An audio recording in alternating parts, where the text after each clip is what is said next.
funded trader stared at his screen as gold ripped through his stop-loss. First red day in weeks.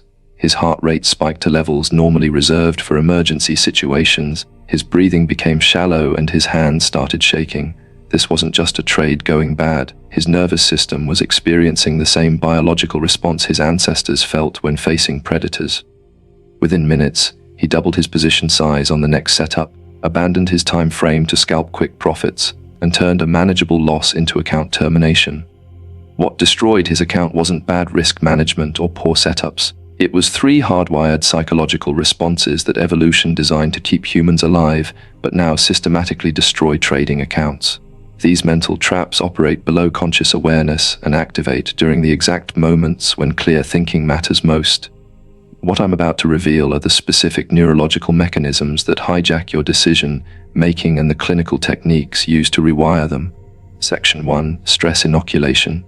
Your nervous system treats trading losses like physical threats triggering fight or flight responses that shut down rational thinking and activate survival behaviors.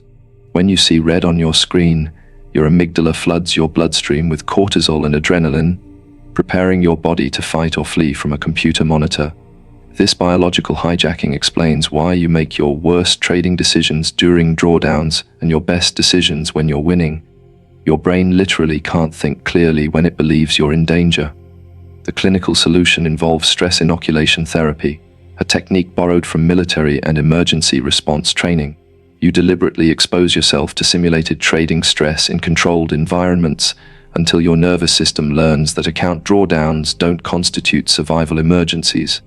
This means practicing taking losses in paper trading while monitoring your physical responses, replaying historical losing streaks while observing your emotional reactions, and gradually increasing position size until you find your stress threshold. The inoculation process works by teaching your autonomic nervous system to distinguish between actual threats and financial setbacks. When you repeatedly experience simulated losses without real consequences, your amygdala learns that red numbers on screens don't require emergency responses. This neural rewiring allows you to maintain cognitive function during actual drawdowns instead of reverting to panic-driven decision-making. Your stress response becomes calibrated to real threats rather than imaginary ones. Professional stress inoculation involves specific breathing protocols during exposure sessions. When you practice taking losses while maintaining deep, slow breathing patterns, you're training your vagus nerve to activate parasympathetic responses during stressful trading situations. This breathing practice needs to be done during the exposure, not before or after, because you're conditioning your nervous system to respond differently to stress triggers in real time. The advanced technique includes progressive overload, gradually increasing the stress intensity of your exposure sessions.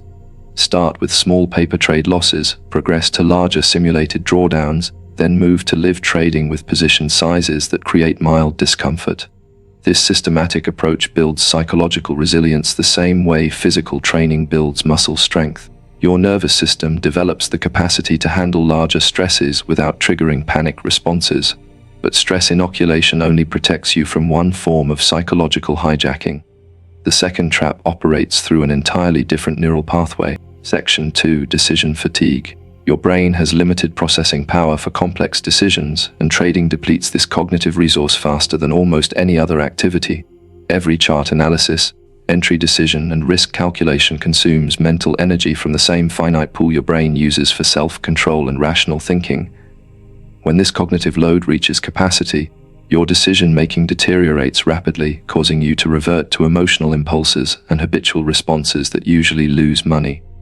Decision fatigue manifests in trading through gradually declining judgment quality throughout your trading session. Your first few trades follow your rules precisely because your cognitive resources are fresh. As the session progresses and you make more decisions, your brain starts taking shortcuts to conserve energy. You begin skipping parts of your analysis, ignoring risk management protocols, and making impulsive entries based on pattern recognition rather than systematic evaluation.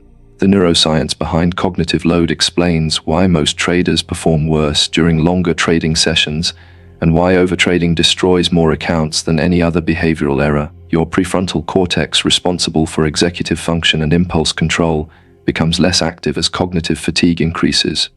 This reduction in prefrontal activity allows more primitive brain regions to influence your decisions, leading to emotional trading and rule violations. Cognitive load reduction requires automating as many trading decisions as possible before your session begins. This means predetermining your position size formulas, setting alerts for your setups instead of actively hunting them, and creating if-then protocols for every scenario you might encounter. The goal is to remove as many real-time decisions as possible so your limited cognitive resources can focus on the few critical choices that actually matter.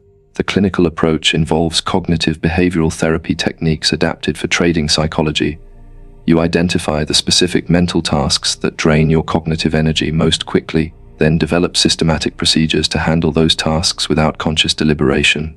This might include checklist protocols for trade evaluation, automated position sizing calculators, or predetermined session length limits based on your cognitive capacity rather than market hours. Understanding cognitive load prepares you for the third trap that's even more insidious because it operates through your reward system rather than your stress system. Section 3: Addiction Cycles. Your brain's reward system treats trading profits like addictive substances, releasing dopamine in patterns that create psychological dependence on the action of trading rather than the outcome of profitability. This neurochemical hijacking explains why profitable traders often struggle to stop trading even when they've hit their targets, and why losing traders continue taking setups even when they're clearly not thinking straight. You become addicted to the dopamine release from placing trades, not from making money. The addiction mechanism works through variable ratio reinforcement, the same psychological principle that makes gambling so compelling. Because trading outcomes are unpredictable, your brain releases dopamine not just when you win, but in anticipation of potentially winning. This anticipatory dopamine makes the act of entering trades feel rewarding regardless of the actual results, creating psychological dependence on trading activity itself. Variable ratio reinforcement is the strongest form of behavioral conditioning known to psychology. Your brain learns that trading sometimes produces rewards, so it craves the activity even during losing periods.